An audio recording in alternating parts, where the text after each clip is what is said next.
streaming only on Peacock. It's only the first day of school, and one of these four made it my last. 5 enter detention. Jesus. I think he's breathing. You want to help? I'm calling 911. 4 come out alive. Simon's dead. They think one of us did it. Based on the #1 New York Times bestseller. What is a secret worth killing for? Without Simon, you get to be valedictorian. I'm not the perfect girl you think I am. You've never done a criminal thing in your life? One of Us is Lying, a brand new series, streaming only on Peacock. Hey there, MuggleCast listeners. I am back to inform you of some excellent news. GoDaddy.com is having better deals than ever. For only $3.59 a month for 12 months, you can get GoDaddy.com's economy package. With 250 gigs of bandwidth, 5 gigs of storage, and up to 500 email accounts, you can get your own website up and running with success. And as usual, enter code MUGGLE, that's MUGGLE, when you check out, and save an additional 10% on any order. Some restrictions apply. See site for details. Get your piece of the internet at GoDaddy.com. Today's MuggleNet podcast is brought to you by Borders. In May, thousands of Harry Potter fans descended upon New Orleans for the Phoenix Rising Conference. Borders was there to take in the sights and share a lively discussion of the series that has bewitched the world with some of Harry's most dedicated fans. Listen in and watch the action yourself. Check out the Phoenix Rising Borders Book Club discussion at bordersmedia.com/Harry Potter or click on the Borders banner at the top of the MuggleNet page.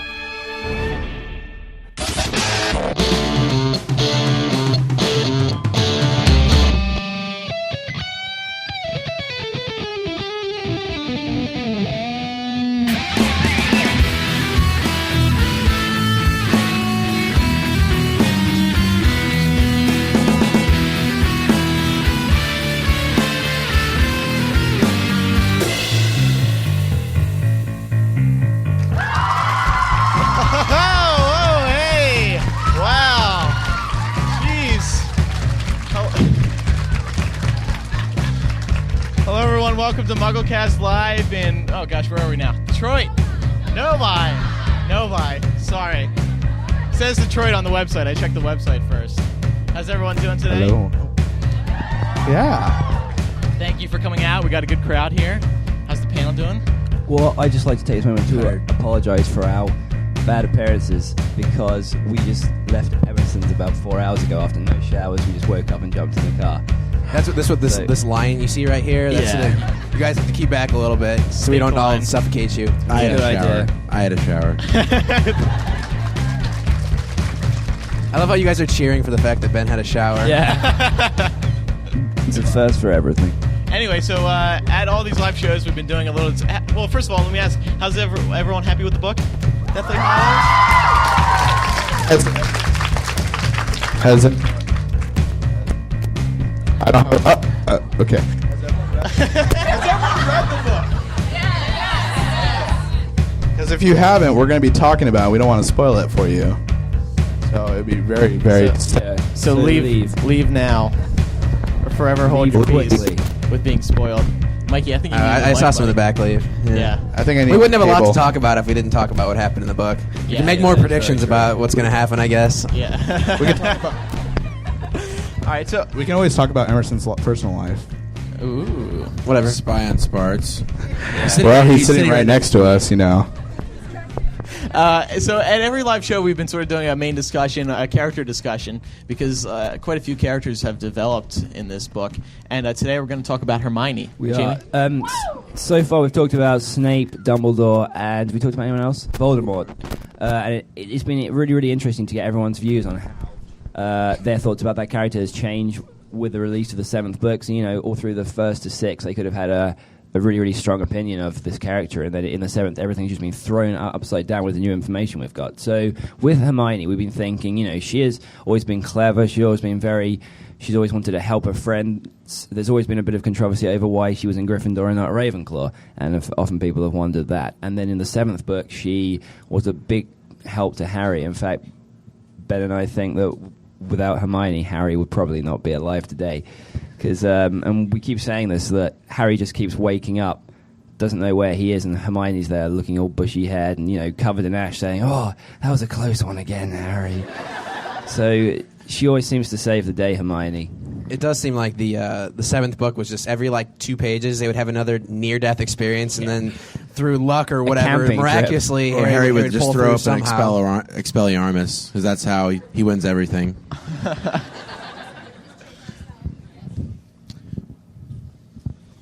Please hold for a mic change.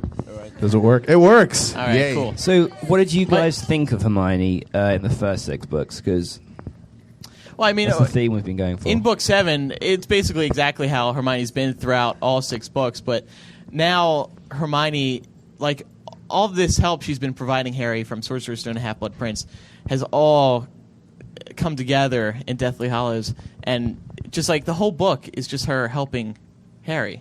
Like that's all she's doing. What I love about Hermione is the fact that like Harry has this task. Obviously, it's a the odds of successfully tracking down all the Horcruxes and destroying them and then defeating Voldemort. His odds aren't good. And yet he spends all his time just kind of going with the flow. Whatever happens to him happens. But Hermione is taking all this time that she has to learn as much as she can about magic and to improve herself as much as she possibly can. So in the 7th book, you see every time they're in a tight situation, Hermione always knows the right spell to use because her knowledge of magic is so superior to Harry's. Even though he may be a powerful wizard, just because it's just in him. But Hermione makes the most of what she has, and that's what I really am impressed with because she's very bookish, and I really like that about her. Yeah. Mikey? That's his biggest turn on, by the way. If you can read books. No, I totally agree with both of you guys. Hermione has definitely stepped up, and I think she showed a lot more courage in this book than previous books. Normally she's kind of the one that doesn't want to break the rules, doesn't want to go out underneath the invisible cloak and stuff like that. Yeah. But now she's like, we need to do this. She realizes that, it's either them or losing, to Voldemort, so they have to. She uses all her books. I remember reading the scene where she's packing up books, like which books to take and which ones not to take. I just started laughing, going, I can totally picture, Emma Watson or my Hermione in my head do this.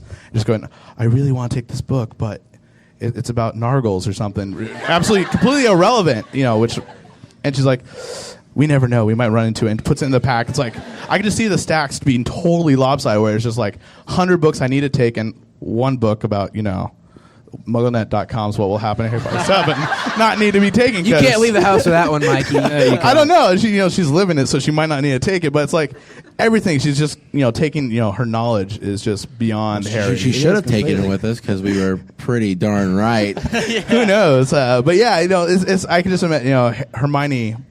Without Hermione, Harry would have been lost. It was, yeah. Especially every time he wakes up, he's like, thank you, Hermione. You saved me again. It's just like seems like he's usually mad at her for when she broke his wand. I mean, yes, he has the right to be mad at her, but she also did save his life. Yeah, it's a little more important than his wand. Yeah. And I couldn't help but thinking, Harry, come on, dude, priorities here. Yeah, it's like face Voldemort without a wand, or have Hermione save you again. But there were so many instances where she just did stuff that he didn't even think of, like she cast protective spells around their campsite, which they were camping a great deal. So she did all that, and then she told him stuff he didn't know, like on Grimmauld Place after they got back from the ministry, and Yaxley got his arm around her just as they disapparated, and so disappeared, disapparated, same thing. It's been a long night. Long drive. Yeah. So yeah, she just did stuff that he had no idea how to do. So one thing I also kind of got upset with Hermione about is she's too logical at certain times. Like Harry had figured everything out. He's like, this is what we gotta do. She's like, no, it's just a story. It's just a fairy tale. It's like, no, it's the Deathly Hallows. It's the 3 things we need to get. No, it's a fairy tale. Lovegood is just totally out of his mind. No, it's true. Harry was like positive, and she was completely wrong. And I like that Harry kind of proved her wrong a little bit. Yeah. See, I like Harry. As somebody who normally prides rational decision making, and that's why Hermione's one of my favorite characters. I actually thought what happened was in that when Hermione and Harry had that divergence where Harry had to go with his gut and Hermione was wrong, I think her logic actually failed her at that point, because logically we could all see from Harry's perspective that the Deathly Hallows were obviously the reason that the invisibility cloak existed and all these the pieces were fitting together. Harry was actually being more logical than Hermione, and it was a gut feeling. It was a combination. So Hermione. Well, I think Hermione just had a hard time believing in a story about 3 kids or whatever. Well, I think the biggest thing for us as readers was that's the title of the book.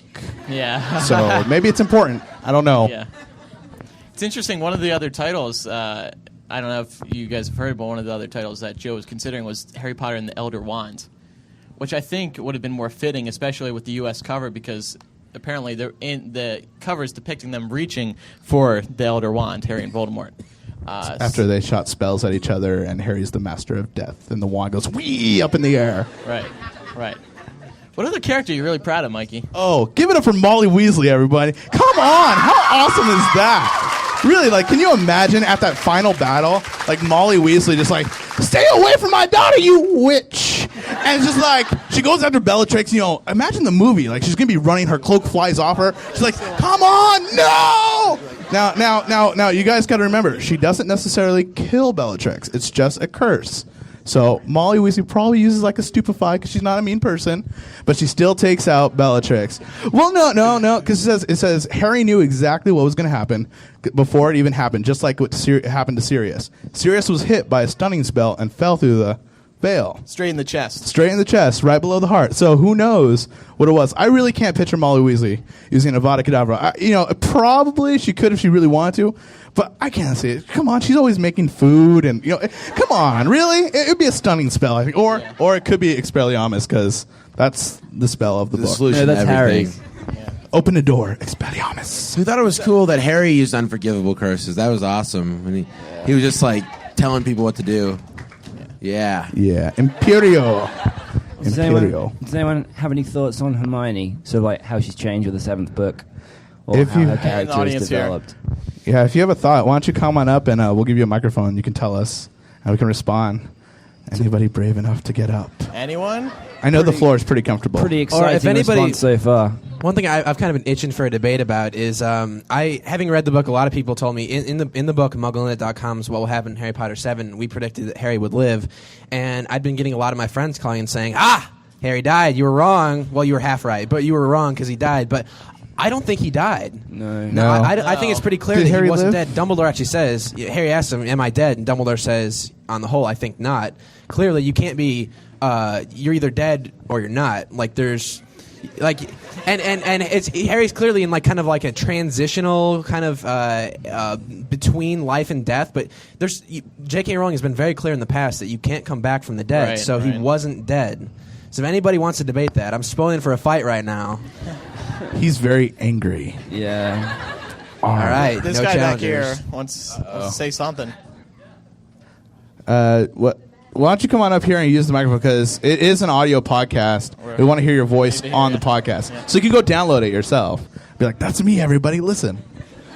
That's what I do every time I'm on the show. I'm like, "Oh, it's me." Oh. What's your name? Where you're from? My name's Steve. I'm from Jackson, Michigan. Prison City. Yeah. Anyway, I was just kind of curious. I don't think he was really dead or alive. He was a master of death. I think that's why he was given the choice kind of in that purgatory of, the train station. Dumbledore said, well, you can either go, because, as you know, his scar was gone. He no longer needed his glasses. So, in a way, I think he was kind of dead. Well, I agree with you. I think that train station was probably someone mentioned at an event did in Valparaiso, Indiana, that maybe the reason why he was at a train station for the purgatory is because it's very symbolic of having to choose. Which train do you get on? Should I stay or should I go? Yeah. Well played. Thanks, guys. But either way, we're in agreement that he wasn't actually dead. He didn't decide to get on that train. No, it was all in his head. It was all in his head. That's what and as Dumbledore Dumbledore says. explained that he still had the anchor to life because of the whole blood thing, with Voldemort's blood. But I think the point about what Joe has said multiple times: once you're dead, you can't come back. Yeah. Even in the magical world. Except been very clear about that. Yeah. Well, no, but you can come back, but you just can't come back as yourself. Right. You can come back as your... Right, but Harry's himself. Yeah, he is, yeah. So... Actually, wait, hold on. I have a question about the dead. Did anyone else think in Fury were going to play like a role because they've been talking about? I was expecting like Harry Potter and the zombies, but like there was no in Fury. Like it just like it was a big part in like book 6 as the ring or the locket, and like that's it. That would be awesome if it was a kind of Sixth Sense thing where we think Harry came back from the dead, but he didn't really. He's actually dead, and no one talks to him now, and he wonders why for so long. And then he realizes, and then Ginny just takes off her ring and throws it down, and then everything fades to black. Aww. What a fitting end. Ginny. I think the thing that surprised me the most was the fact that we never saw the veil again. Yeah. Yeah. I thought Or the the veil, Department of Mysteries in general, really. The mysterious locked door, and I thought that was going to be almost central. I figured that might even be where the end of the book is, or that would just be crucial to the final. I read a spoiler online, which I thought was a spoiler originally, where Voldemort and Harry go to the Ministry of Magic, and they're in that circular room where the love door is, and they're fighting. And I can't remember how they were fighting, but Harry opens this door to the love room, and this huge burst of light comes out, and it completely destroys Voldemort, but it heals him because he's pure at heart. And I believed it, and I've been told off for believing this because it doesn't sound realistic. But you know what? I read if you'd read it, you'd have believed it too. You know what? Jamie, I think I read the same thing, but this time Harry sent him a Valentine's Day and killed him that way. I believe that one too. Well, while we're making random observations, I thought one of the coolest scenes in the whole movie was when Kreacher rallied the house elves to come fight in the battle. Yeah.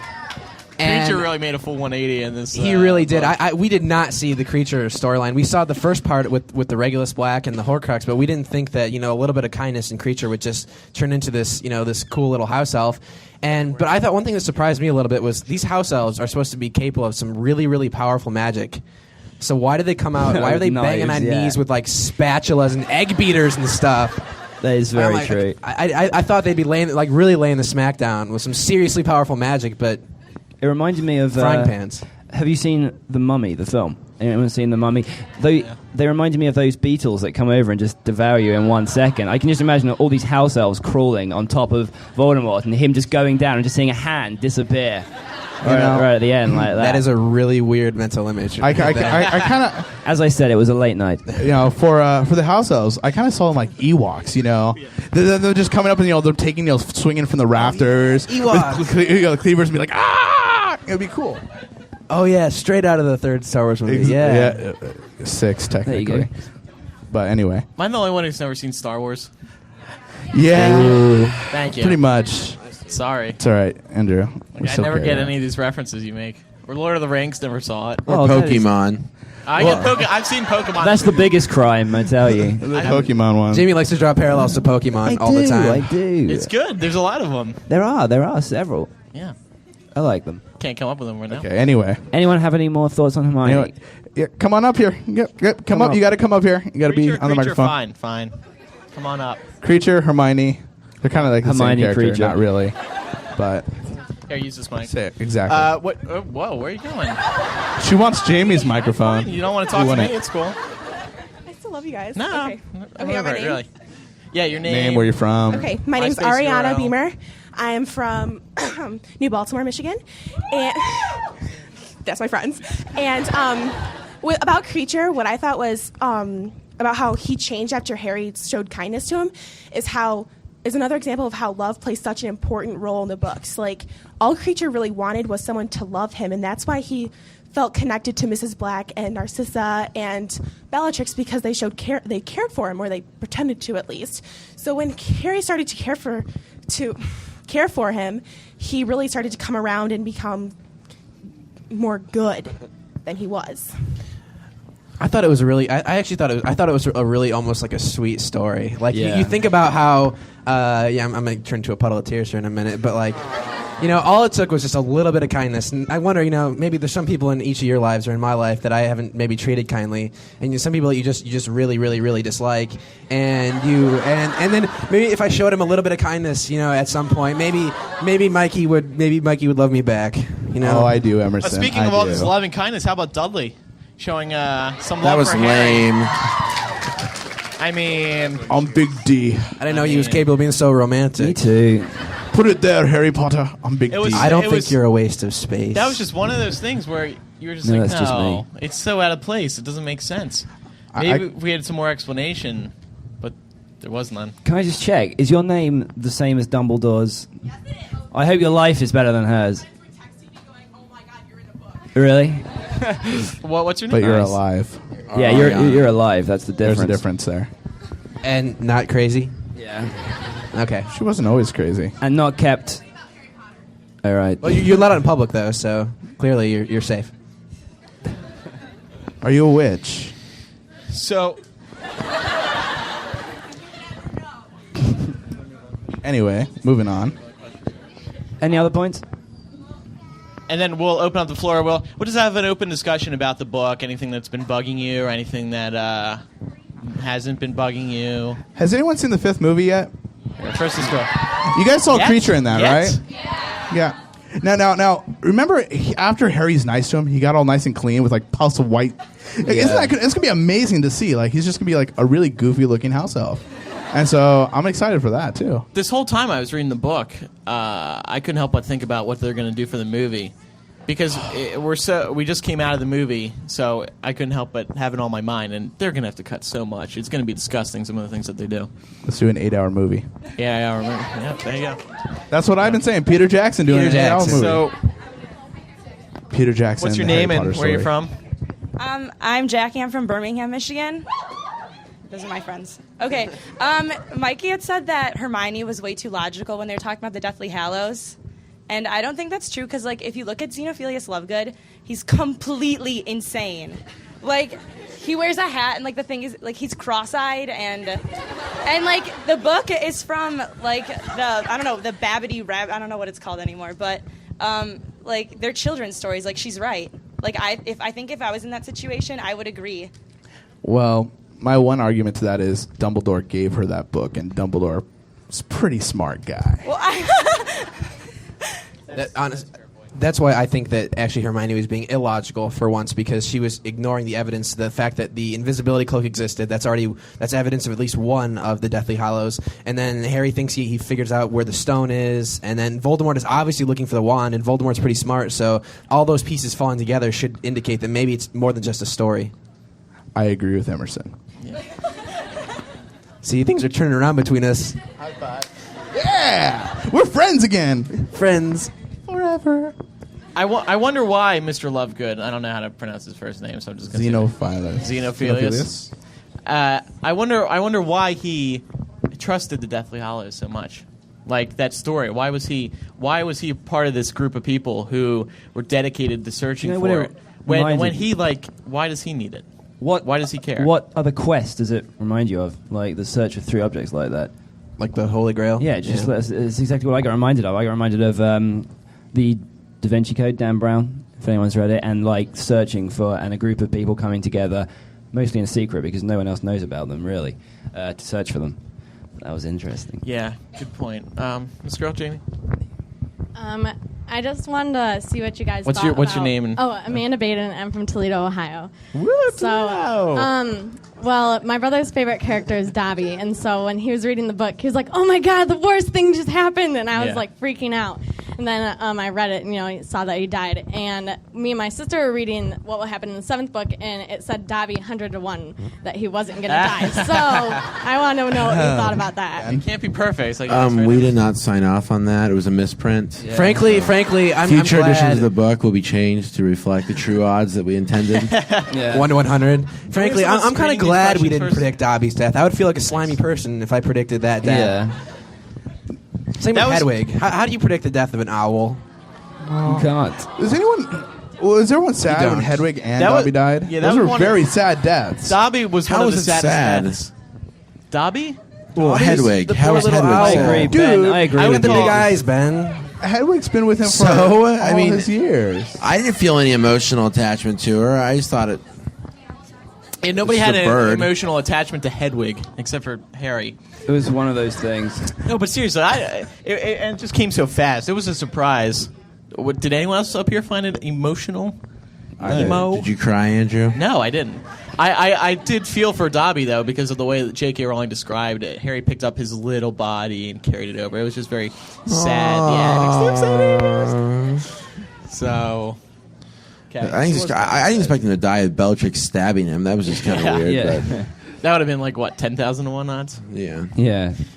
Except I predicted it. Hi, what's your name? Where are you from? Jillian, I'm from Canton, Michigan, not Ohio.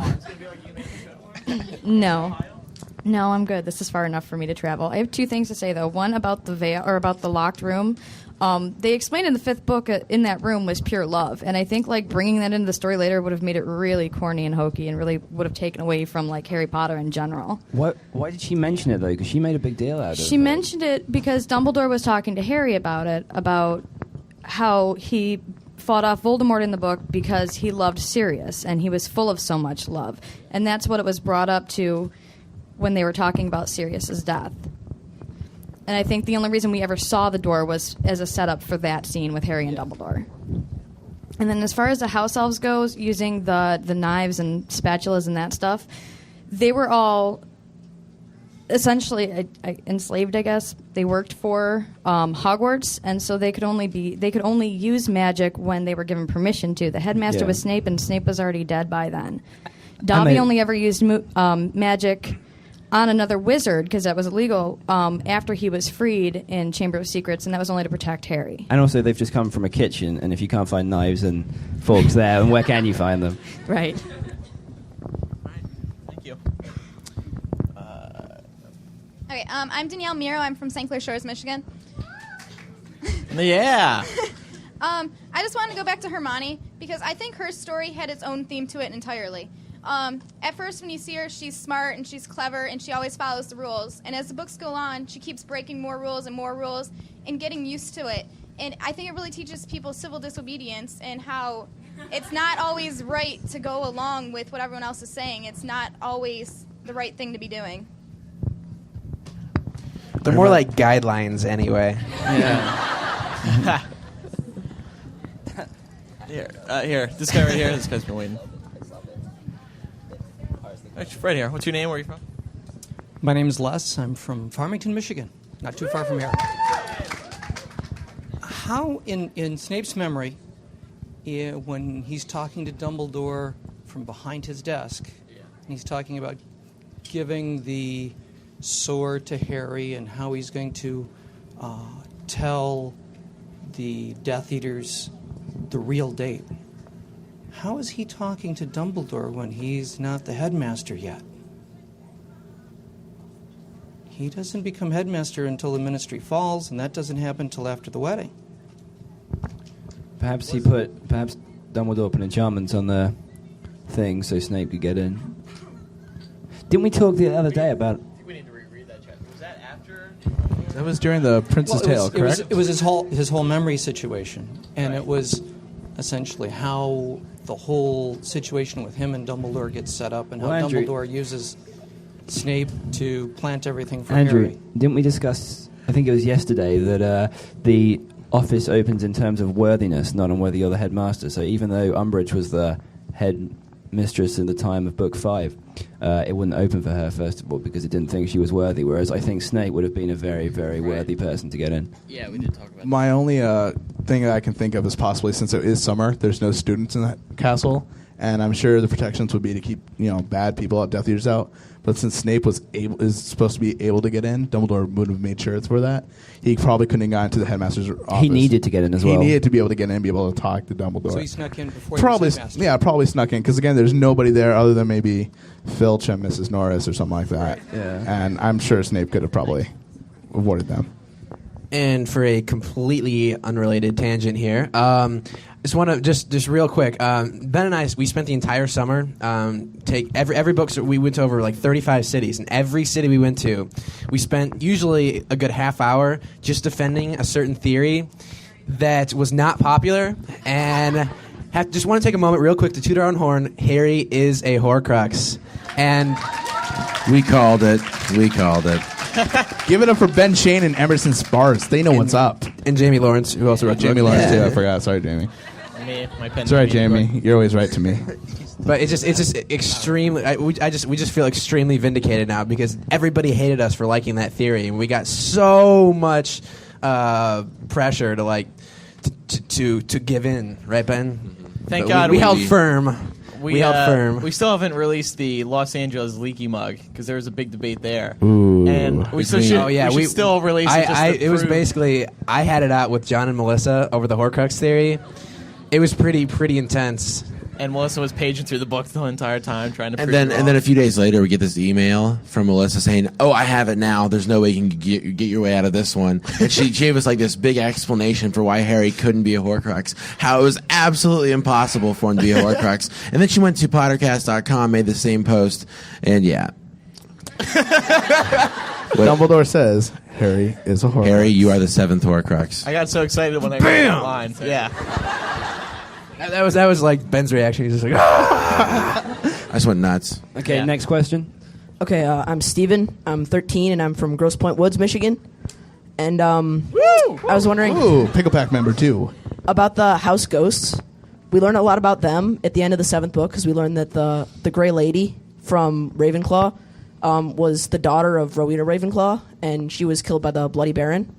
And I was just wondering, like the other 2 ghosts, the Fat Friar and Nearly Headless Nick, if they have some relation to Hogwarts and like some event in their life happened there that made them the ghost of Hogwarts. So I was wondering if we might find out about that, and like when she writes the encyclopedia. So. Not if. She said she would. She said she was going to. That is the kind of thing We don't know she'd when, write it could about, be a though, while, Hogwarts but- ghosts. Huh? That is the kind of thing she'd write about Hogwarts ghosts and their background, because she said she's going to give background on a lot of characters, Dean Thomas specifically. Yeah. So there's going to be a lot of information in there. And she did mention that she's writing 2 different things. One of which is for kids, and the other isn't. So I think she may be working on the encyclopedia as the one for kids, or maybe even something else. But Yeah, probably. And then the one for adults would be some kind of like, I really think she's going to write fiction, and it could be crime fiction or mysteries. She obviously loves mysteries, so well, we'll see. Well, she's been working on a children's book, a short one, a very short one, but no word about that yet, like what exactly it's about. So, here, let's go here, and then you can come up. Hi. Hello, my name is Carla Koss, and I'm with the Central Michigan University chapter of Dumbledore's Army. Nice. That's right. We're cool. And the thing that I really wanted to point out is we were talking about how Hermione had changed so much as a character, but I think we kind of neglected Ron a little bit.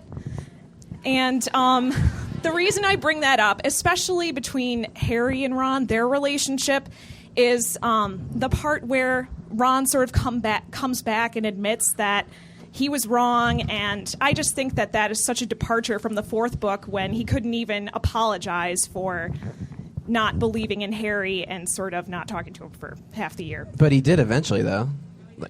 Not really. Well, like, That's how apologize, guys but he came back. Yeah, though, like, that is how guys apologize. That's how. Come on, me and Emerson just made up in front of all you guys. See, That's how we do were it. feuding. With just We're like, the no. But that was a book 7 sort of apology. There was a hug. That's tomorrow's talk.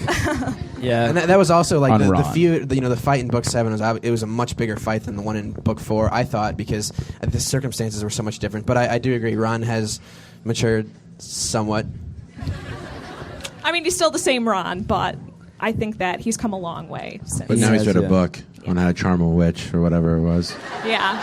That's doubling his knowledge of the subject, probably. Is Harry considered a witch? Did he charm Harry? He may have used some of those techniques, Mikey. I don't know. We should stop this conversation right now. Let's stop. I can't hear any more from this. Thank you. This woman right here? Am I going to treat? Hi, my name is Kelly. I'm from Commerce Township.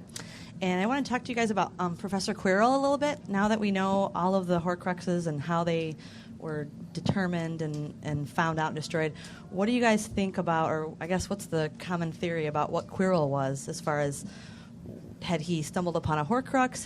How did Voldemort possess him? And does it have anything to do with the Horcruxes? I think, to me, the Horcruxes themselves, the night that Voldemort was killed, it wasn't like Pettigrew or someone had to go activate a Horcrux so that piece of soul could be floating around or whatever. He was just that Vapormort, as I like to call it. He was just that apparition of his former self. It was that soul or whatever you want to call it floating around. And as long as the Horcruxes remained on the earth, that airy soul or whatever can remain also. And so that's what possessed Quirrell. Quirrell didn't find a Horcrux. Yeah, but I think it was like a voluntary possession from Quirrell. I don't think Voldemort took over him. I think there was like a talk, and he persuaded him, and he manipulated him to his will, and that's why he was on the back of his head for an entire book. Yeah. It must be weird. Yeah. Can you imagine walking backwards to see? It was like. Can you imagine That must have been showering? tough. They must have practiced that'd that. been weird. It's like, don't get the soap No in my privacy eyes. there. Yeah, and when he sits down on the toilet, Yeah, Voldemort just every has to time. face a wall for like 15 minutes. All right, another That question. can't be fun. Next one. Okay, nose? I'm Robin Cohen, and I'm from Livonia, Michigan. And so when I was reading the first one, I always thought it was like kind of corny how Harry caught the snitch in his mouth, and that was like he swallowed it. I couldn't really see that, but I thought it was pretty cool how I never thought it would tie back into the 7th book, where it helped him so much, because when he was trying to like see if it would open and it touched his hand, and if he would have just caught it, then it would have opened and they would have saw that the stone was in it. But he did the mouth thing and thought that was pretty cool. Yeah. In this book, there's a lot of things that you see coming back, and I think it was just Joe's way of paying tribute to everything in the past 6 books. Take, for example, Oliver Wood making the random appearance in the book. Mikey commented the other day that he's definitely going to be one of the things cut from the actual movie. Yeah. I don't know, Mikey. He's pretty central. There's probably still that petition out there. I don't know if you guys bring remember Oliver that. Wood back. Yeah. I'm trying to... What other little things were in the book? I just remember reading throughout the entire book a lot of little things that reflect... Norbert, yeah. What's that? What's... Norberta. Oh, good point. yeah. Good point. Percy Weasley coming back was good as well. Percy Weasley coming back was good, yeah. I was hoping we'd see the Mirror of Return. Erised. I was hoping that was going to be one Yeah. of the Horcruxes, like the Ravenclaw one or something. The Chamber of Secrets coming back, yeah, that was another thing. Ron suddenly learning parcel mouth. No, it's because he had the diary. Not the diary, but the The locket. Horcrux around us, yeah. I still don't really understand that at all.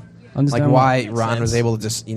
Yes, Yeah, we suddenly talked about speak this. parcel tongue. Well, I don't think it was that simple. I mean, the reason that Ginny was able to open the Chamber of Secrets was because she had the diary, and Ron had the locket. So it's like the same thing. But I always thought... But for destroying the Horcrux, Harry had to use the basilisk venom to do Yeah. it, and Ron was able to open it up just by, I guess, hissing. If that's all you need to speak parcel tongue, wow. It was kind of strange. And I always thought that the ability to speak parcel tongue was an ability rather than a learned thing. So, you can't learn it like another language here. Kind of like how chimp, we can speak chimp, but they can't speak human. But they can't talk like this. Yeah. Someone's saying imitating the sound works the same way, but I don't...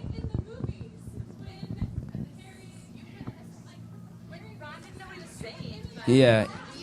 Ron didn't know what he was you saying. think of Oh, that's the true, the yeah. zillions of combinations. You can listen to someone try to speak English, and then you probably won't get hardly any English right anyway, because you can just make up words that sound like exactly. English but actually aren't. Because if you... I think it's clear that the reason he was able to do it was because he had the locket. I mean, that he was wearing the locket. Otherwise, and then he just would. imitated the sound. Oh, wait, there's a lot of debate going on. What? I Pull up the book.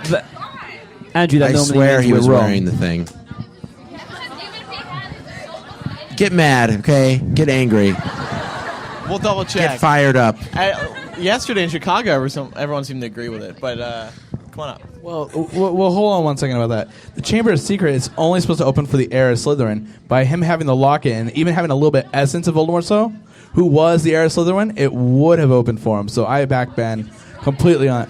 It was destroyed, but it had been there. You know what I mean? He had the cup. He had one of the Horcruxes. That's all I had the meant. cup, not okay? the locket. Exactly. We're just splitting hairs here, people. Come so on. regardless, it opened because he had part of Someone could've just Voldemort said with that. him. Someone He could had have said a the cup. Horcrux in some shape or form. Ben, that was an excellent test, and they passed with flying colors. Well done. They realized there was You the guys cup. did read the book. Yeah. All right, guys. Well done. Ben was right. Next Let's question. go on. Maybe we should read the book now. So it's, You think I just read the Spark Notes. Keep Sorry. Chapter 1. Okay. Hi, I'm Alex, and I'm from Allen Park, Michigan, which is really small. I was wondering, I thought it was interesting how in the 7th book, it was like the Malfoys, like this amazing family now. They like help him out just because they're worried about Draco. And before, it didn't seem like they really cared. And now it's...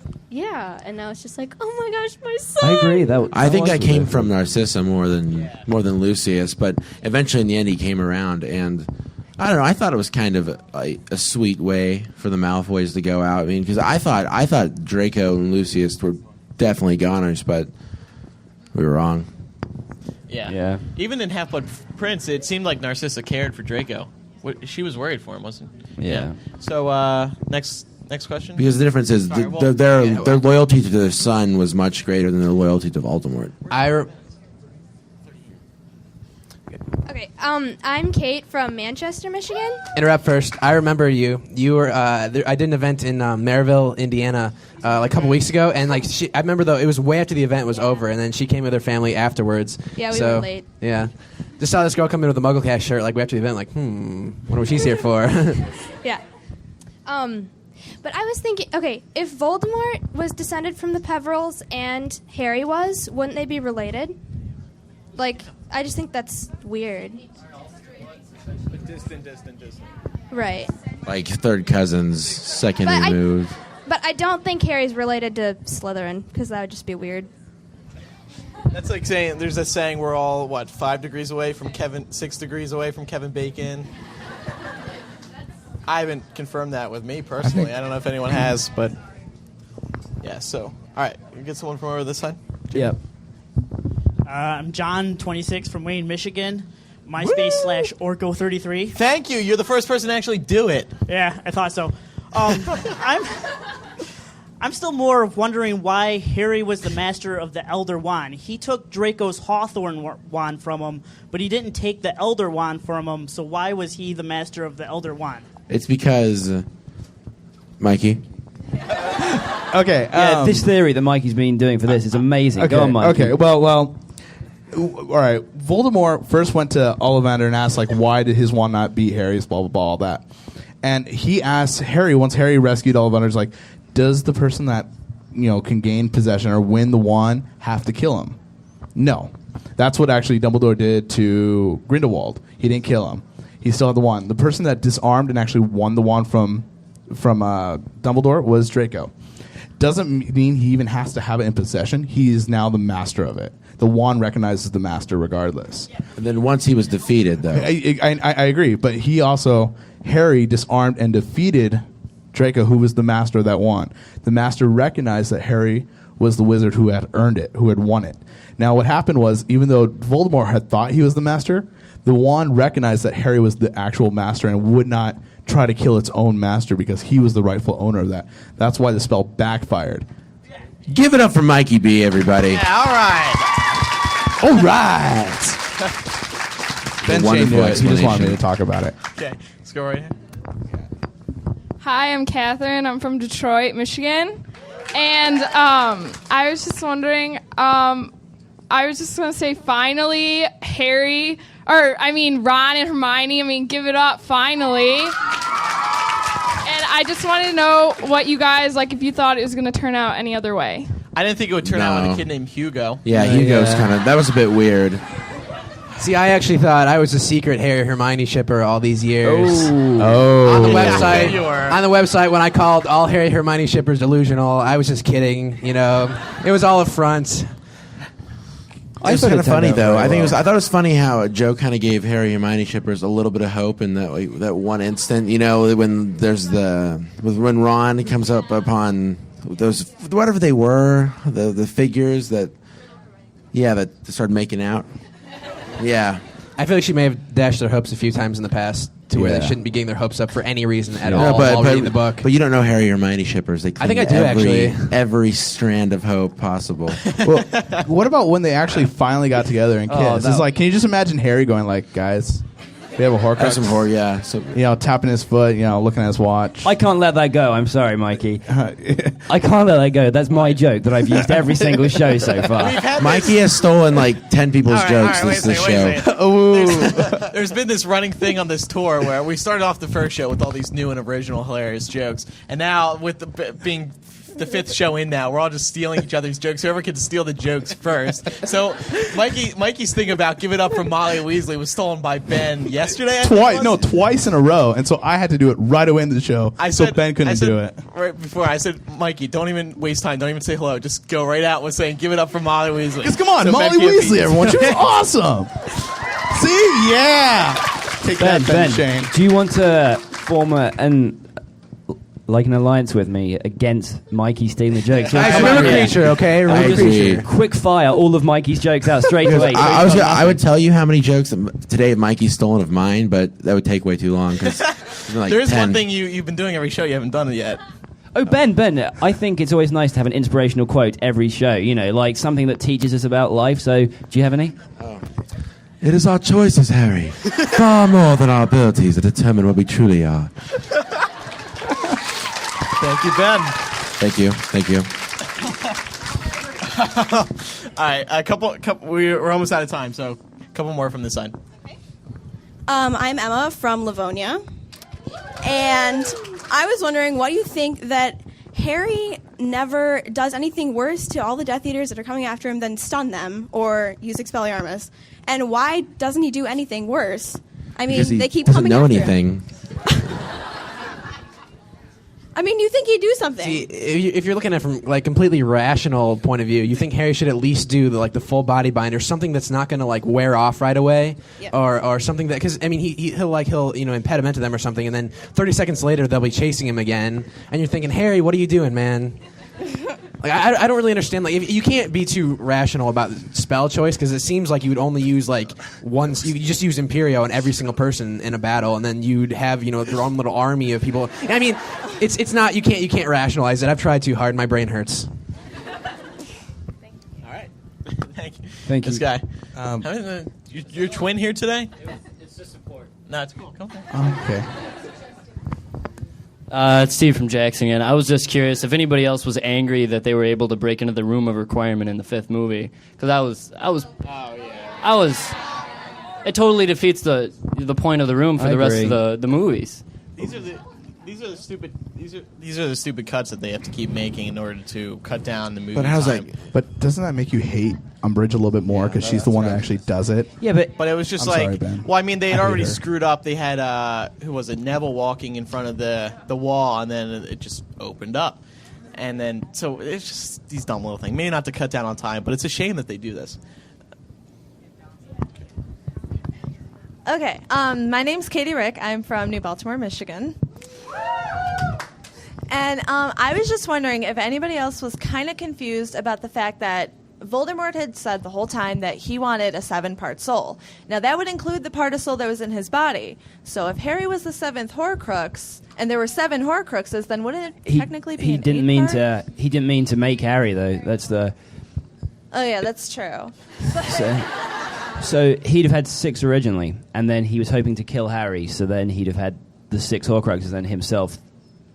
So the 7th part of Wait, soul would but- be in him. But Then he he made accidentally Nagini. made Harry a Horcrux. So he split his soul one time when he didn't mean to, and half of it went inside Harry. Dumbledore says it got encased.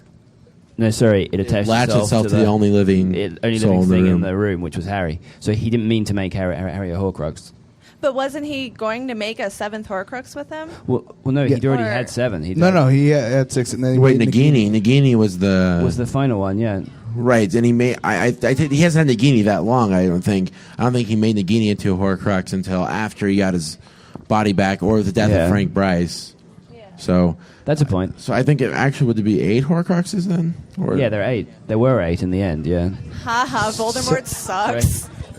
8 Yeah, pieces sorry, of yeah. soul, 7 Horcruxes. Yeah. Because there's still like the Master Soul and the Vapormort that Ben calls it. Yeah, it's floating around. All right, one last question for today. You corrected me when I said Norbert was. I said Norbert. Norbert's a girl, right? Yeah. What's your question? I'm Colin from Fenton, Michigan, and I was thinking that in the epilogue, when they saw Draco and his wife and his son, it was kind of mean to name his son Scorpius. Scorpius, the evil. Well, would you like to? Would you like to have been named Scorpius? No. How old? Are I you? would love to be named Scorpius. 10 years old. Give it up for this guy. He's a smart kid. Scorpius. What do you think of Hugo? No, I didn't like that. Hugo, yeah, it was weird. We had read the epilogue before the book came out. I could have sworn it was a fake because of the name Hugo. I was like, Joe wouldn't name someone Hugo. That's just silly. Andrew, shouldn't you check that no one here is called Hugo first, or has any friends called Hugo? Anyone Hugo's in the audience. Actually, no. The thing about Hugo is someone sent me an email that gave a reason, like what Why? Hugo means, like the etymology.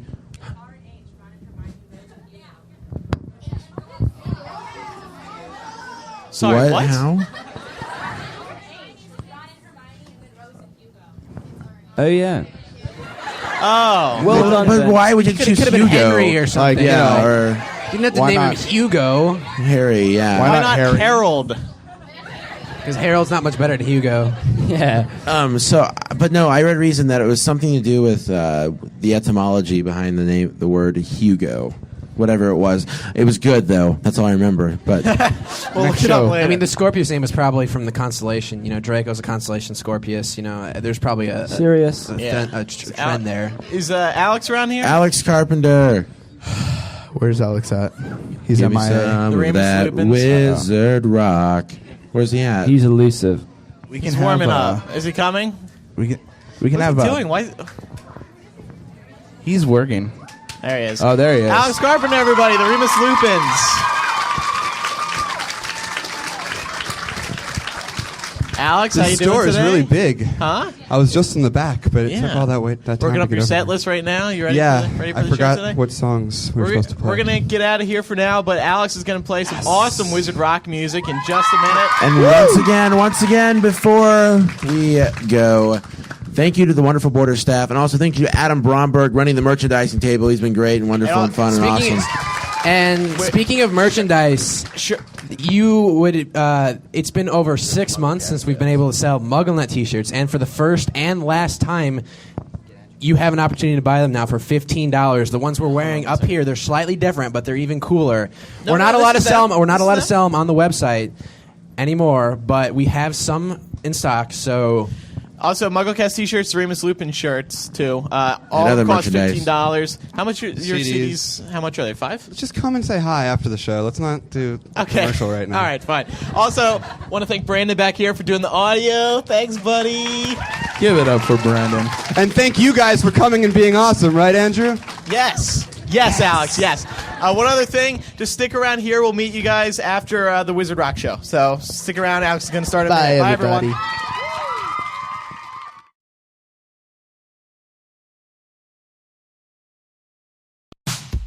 Work out your stress and get back to feeling great at Planet Fitness. It's a great time to do your own thing. Now through October 13th, join for just $1 down, $10 a month, cancel anytime, and get back to a routine that's right for you with tons of equipment and free fitness training in our clean and spacious clubs. Plus, check out the crowd meter in our free PF app for the best time to visit. Join today for $1 down, $10 a month, and cancel anytime.